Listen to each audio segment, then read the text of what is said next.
চব্বিশের গণঅভ্যুত্থান শীর্ষক ফটো এক্সিবিশন। এই অনুষ্ঠানের সম্মানিত সভাপতি মাননীয় প্রধানমন্ত্রীর অতিরিক্ত প্রেস সচিব, আমার অত্যন্ত স্নেহাস্পদ জনাব আতিকুর রহমান রুমন, মঞ্চে উপস্থিত বাংলাদেশ ফেডারেল ইউনিয়ন অফ জার্নালিস্টের মহাসচিব কাদের গনি চৌধুরী, জাতীয় প্রেস ক্লাবের সম্মানিত সভাপতি কবি হাসান হাফিজ, বাংলাদেশ সরকারের প্রধান তথ্য কর্মকর্তা জনাব আব্দুল আহমেদ, ফটো জার্নালিস্ট অ্যাসোসিয়েশনের সম্মানিত সভাপতি, আজ থেকে প্রায় 50 বছর আগে থেকে আমার বন্ধু, আমার ভাই জনাব কে মাসিন, মাননীয় প্রধানমন্ত্রী ডেপুটি প্রেস সেক্রেটারি জাহিদুল ইসলাম রনি এবং আজকের এই অনুষ্ঠানের অন্যতম প্রধান আয়োজকদের একজন বাবুল তালুকদার এবং অনুষ্ঠানের নেপথ্যে আরেকজন দায়িত্ব পালনকারী জনাব ভাস্কর নাজাম, সামনে উপস্থিত সম্মানিত সাংবাদিক ভাইয়েরা এবং এই অনুষ্ঠানটা দেখতে এসেছেন সেই সম্মানিত বিভিন্ন নিউজ কাভারেজ করার জন্য যেসব সাংবাদিক ভাইয়েরা এসেছেন, সবাইকে আসসালামু আলাইকুম। আজ এই ছবিগুলো যখন আমরা দেখব তখন আমাদের মানুষ পটে ভেসে উঠবে প্রথমত আমাদের মাতৃতুল্য নেত্রী, গণতন্ত্রের মাতা মরহুম দেশনেত্রী বেগম খালেদা জিয়া। আমরা দেখেছি এই দেশে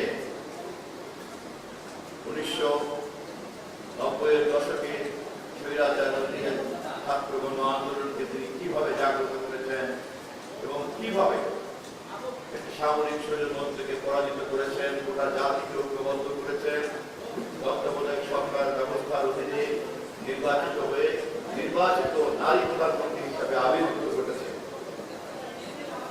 আমরা আবার দেখেছি ক্ষমতাসীন বেগম খালেদা জিয়াকে উৎখাত করার জন্য কিভাবে সেই দিনকার আওয়ামী লীগ এবং জামাত ইসলাম ঐক্যবদ্ধভাবে 1996-তে আন্দোলন করলো, সংগ্রাম করলো, দেশব্যাপী লাগাতার হরতাল করলো।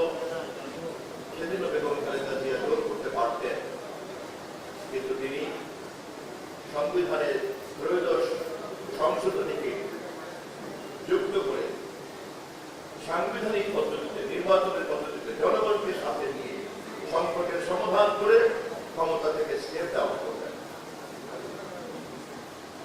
আবার আমরা দেখেছি 2001-এর নির্বাচনে জনগণ আমাদেরকে স্বীকৃতি দিয়ে বেগম খালেদা জিয়াকে আবার প্রধানমন্ত্রী করলেন। আবার 2001-এর পরাজয়ের ফলে একই চক্রান্ত, একই ষড়যন্ত্র এবং শেষ পর্যন্ত 2007-এর 1/11-এর চক্রান্ত, সমস্ত আক্রোশ জিয়া পরিবারকে দিয়ে। শহীদ জিয়ার মুক্তিযুদ্ধের ঘোষণা, শহীদ জিয়ার রাষ্ট্রনায়কভাবে দেশে বহুদলীয় গণতান্ত্রিক ব্যবস্থাকে দাঁড় করানো, স্বনির্ভর বাংলাদেশকে তুলে ধরা, মধ্যপ্রাচ্য সংকটে তার ভূমিকা রাখা, আন্তর্জাতিক অঙ্গনে বাংলাদেশকে চীন সহ নতুন নতুন বন্ধু জোগাড় করা, এক নতুন বাংলাদেশকে তিনি উপহার দিয়ে গিয়েছেন। সেই ধারাবাহিকতায় বেগম খালেদা জিয়া, সেই ধারাবাহিকতায় আজকে আমাদের নেতা দেশ নায়ক তারেক রহমান বাংলাদেশের সবচেয়ে প্রগতিশীল প্রধানমন্ত্রীর দায়িত্ব পালন করছেন। আবার নতুন করে ষড়যন্ত্র শুরু হয়েছিল। এবারের ক্ষমতায় আসার পরে ফেসিবাদ গণতন্ত্রের সকল শক্তিকে নির্মূল করতে চেয়েছিল এবং তারা খুব সঠিকভাবে বুঝেছিল যে গণতান্ত্রিক চেতনাকে নির্মূল করতে চাইলে বাংলাদেশে জিয়া পরিবারকে টার্গেট করতে হবে। আমরা লক্ষ্য করলাম আমাদের মাতা দেশনেত্রী বেগম খালেদা জিয়াকে তিলে তিলে হত্যা করার জন্য সকল ধরনের চক্রান্ত ষড়যন্ত্র করা হলো। অবশেষে যখন তাকে মিথ্যা মামলা দিয়ে, মিথ্যা সাজা দিয়ে কারাবন্দী করা হলো, ধারণা করেছিল যে তাদের উদ্দেশ্য সফল হয়েছে।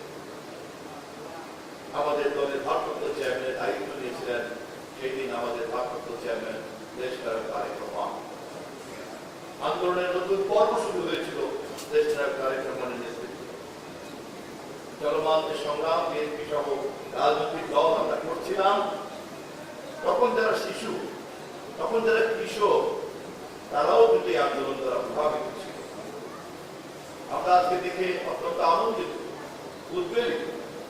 বেগম খালেদা জিয়ার নেতৃত্বে সেদিনকার যে সংগ্রাম আন্দোলনের আবহাওয়া, সেই আবহাওয়াতে যে শিশুটি বড় হয়েছে, যে কিশোরটি বড় হয়েছে, আমরা দেখেছি তাকে 24শে জুলাই টকটকে যৌবনের দায়িত্ব পালন করেছে। বিএনপি গর্ববোধ করে দেশে আমরা সেই রাজনৈতিক গণতান্ত্রিক সংগ্রামের পরিবেশকে সৃষ্টি করেছিলাম, যেখানে সংগ্রাম চলেছে, বিজয়ের জন্য নিয়মতান্ত্রিক ভাবে লড়াই হয়েছে, এবং একই সঙ্গে আমরা একটা মূল্যবোধ তৈরি করেছি, যে মূল্যবোধের ফসল হচ্ছে আজকের এই গণঅভ্যুত্থানের প্রজন্ম। কিন্তু দুর্ভাগ্য হচ্ছে এই উৎসের এই ধারাবাহিকতা তারুণ্যের অনেক উৎসবতা কিন্তু বোঝে না।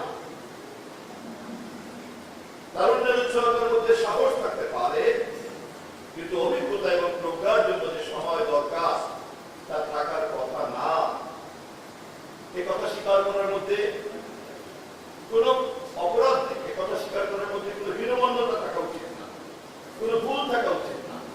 বরং এ কথাকে যারা বোঝে না, অস্বীকার করে, ভবিষ্যৎ তাদের জন্য অন্ধকার হতে বাধ্য।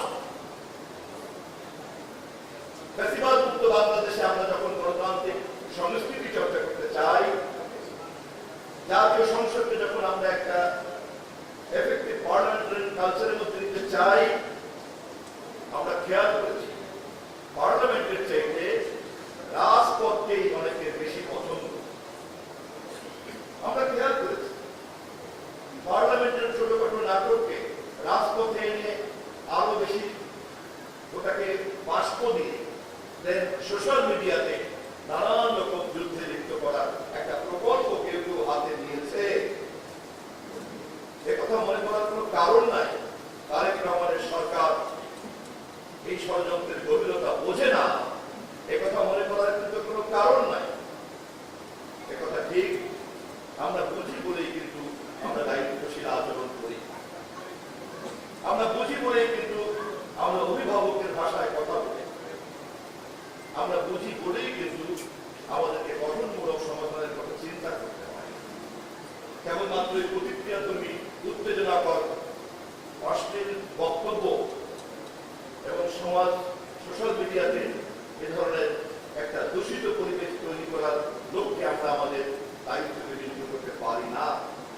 বিশেষ করে জনগণ যখন আমাদেরকে রাষ্ট্রের অভিভাবকের দায়িত্ব দিয়েছে, আমাদের নেতা তারেক রহমানকে শহীদ জিয়া খালেদা জিয়ার ধারাবাহিকতা রিলে রেসের দণ্ডটি দিয়েছে, তখন আমাদেরকে এই দায়িত্ব অবশ্যই পালন করতে হবে। সে কারণেই আমাদের নেতা তারেক রহমান আজ পর্যন্ত কিন্তু কোন আত্মকেন্দ্রিক ব্যাখ্যা আন্দোলন সম্পর্কে দেন নাই। একীকৃত জনগণের বরঞ্চ তিনি ভারপ্রাপ্ত চেয়ারম্যানের দায়িত্ব নিয়ে যখন আন্দোলনের প্রধান সেনাপতির দায়িত্ব নিয়েছেন, হাজার মাইল দূর থেকে তিনি ধীরে ধীরে ধীরে ধীরে আন্দোলনের বিভিন্ন পর্বে প্রবেশ করেছেন। শুরুতেই তিনি বলেছেন যে দেশে যখন সংগ্রাম আন্দোলন চলে তখন তরুণদেরকে, দেশের সংগ্রামী মানুষদেরকে, আমাদেরকে যারা রাজপথে ছিলাম, আমাদেরকে সাহস দেওয়ার জন্য স্লোগান তুলেছিলেন, যদি তুমি ভয় পাও তবে তুমি শেষ, যদি তুমি রুখে দাঁড়াও তবে তুমি বাংলাদেশ। এই স্লোগানকে সম্বল করে যখন রাজপথের তৃতীয় যাওয়া আন্দোলন ফ্যাসিবাদ প্রতীক আবার জাগ্রত হয়েছে, সেই আন্দোলনকে আবার একটি পর্যায়ে নিয়ে আমাদের নেতা আমাদেরকে আরো উৎসাহ দিয়েছেন। দেশ যাবে কোন পথে, ফয়সালা হবে রাজপথে। আন্দোলন আরো বেগবান হয়েছে এবং অবশেষে 5ই আগস্ট রাজপথেই ফয়সালা হয়েছে।